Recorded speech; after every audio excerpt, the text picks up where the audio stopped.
Tapi kalau Allah Subhanahu wa taala sangat suka sudah, siapa lagi yang boleh lagi membantah?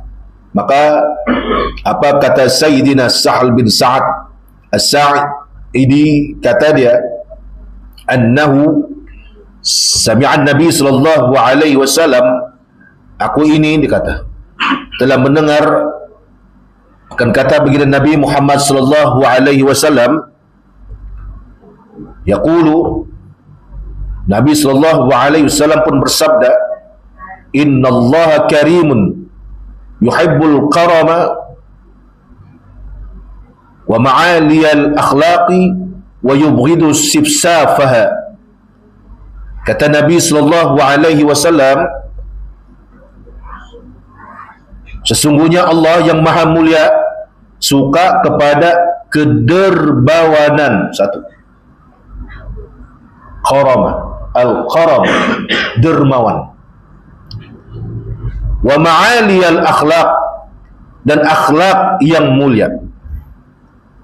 Dalam hadis ini Nabi sebut, Nabi Allah SWT ini sangat suka, sangat cinta mana hambanya yang dermawan. Yang kedua pula, wa ma'aliyal akhlaq, akhlak yang mulia. Hamba dia yang mempunyai akhlak yang mulia. Wa yubghidu sifsafaha. Yang ketiga pula, dan Allah Subhanahu wa taala ini sangat membenci akhlak yang rendah, yang hina, yang buruk. Jadi dalam hadis ini ada 3 hal Nabi kasih tahu sama kita jemaah. Yang pertama, di antara jalan Allah Subhanahu wa taala sangat suka sama hamba dia, Allah Subhanahu wa taala sangat sayang sama hamba dia ni, hambanya memiliki sifat kedermawanan. Yang kedua pula, punya akhlak yang mulia. Dan dalam hadis ini pula Nabi kasih tahu, Allah tidak suka, Allah sangat benci hambanya punya akhlak yang sangat buruk, yang sangat rendah. Jadi jemaah yang dimuliakan Allah Subhanahu wa taala, apabila kita membicarakan tentang akhlak yang mulia ini jemaah, bagaimana berpisin-pisin akhlak mulia ini?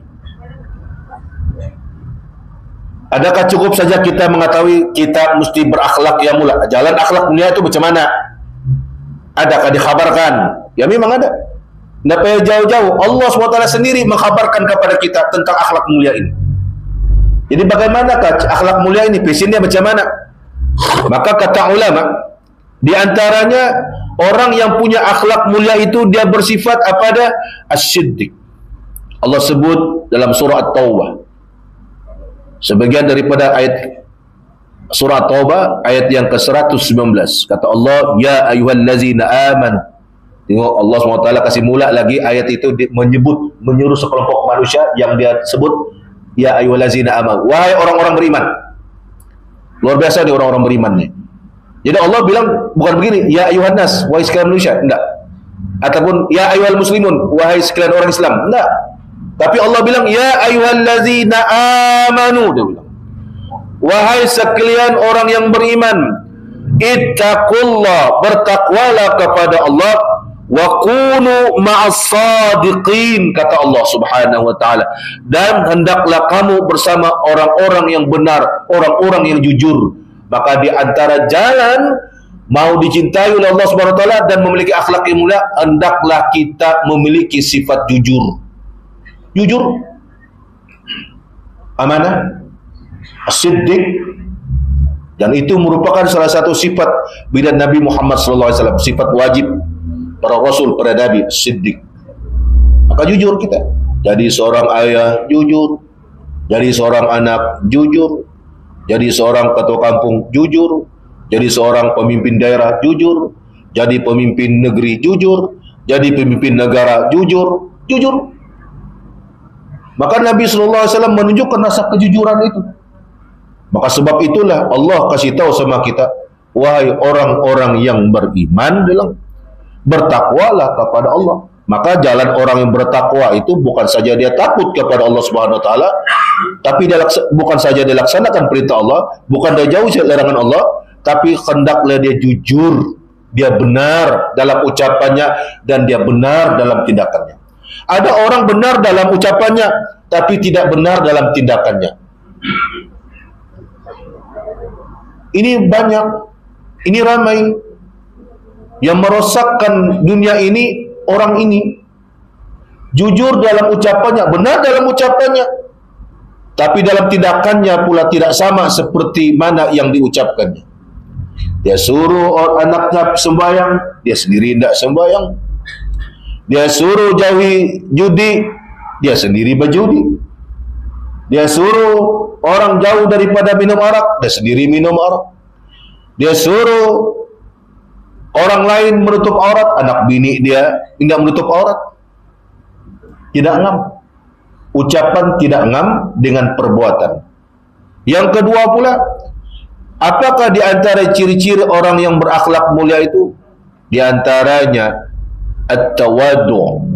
Allah sebut dalam surah Asy-Syu'ara ayat yang ke-215, waqfid janahaka liman ittaba'aka minal mu'minin. Kata Allah Subhanahu wa taala, dan rendahkanlah dirimu. Waqfid, rendahkan dirimu terhadap orang-orang yang mengikutimu. Ini Allah perintahkan kepada Nabi sallallahu alaihi wasallam dan para nabi rasul yang lain, rendahkan dirimu kepada pengikut-pengikutmu. Jangan kau terlampau gelojo, jangan kau terlampau brutal, jangan kau terlampau ganas, jangan kau juga terlampau lampau. Mentang-mentanglah kau ketua dalam jabatan tu, bukan main garang kau lagi. Ya Allah, sampai orang pun rasa takut sudah mau menipu kau. Anak buah dia bukan hormat tapi rasa takut. Itu beza tuh, beza.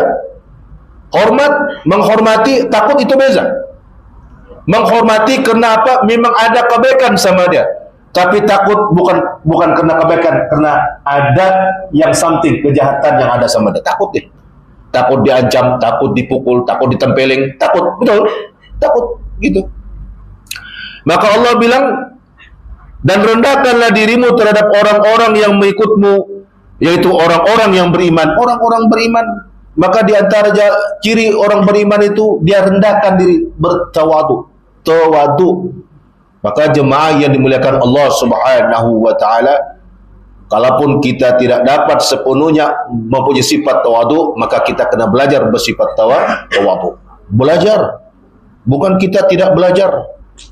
Nabi sallallahu alaihi wasallam pun bersifat tawadu. Apa kata Syekh Matawali Asy-Sya'rawi rahimahullah ketika dia menyampaikan khutbah pidato di Universiti Al-Azhar? Ramai orang sangat kagum dengan ucapan Syekh Asy-Sya'rawi Al-Matawali rahimahullah ta'ala, ulama yang mensyarahkan kitab Al-Hikam gitu. Sehingga dia rasa keluar daripada diri dia rasa bangga diri. Keluar, dia sendiri mengkhabarkan. Dalam kitab itu dia tulis, ketika aku selesai menyampaikan syarahan daripada universiti, aku keluar, aku merasakan sebab beg aku diangkat, semua diangkat, kalau boleh aku diangkat, memuliakan ulama. Aku rasa diriku seperti bangga lah.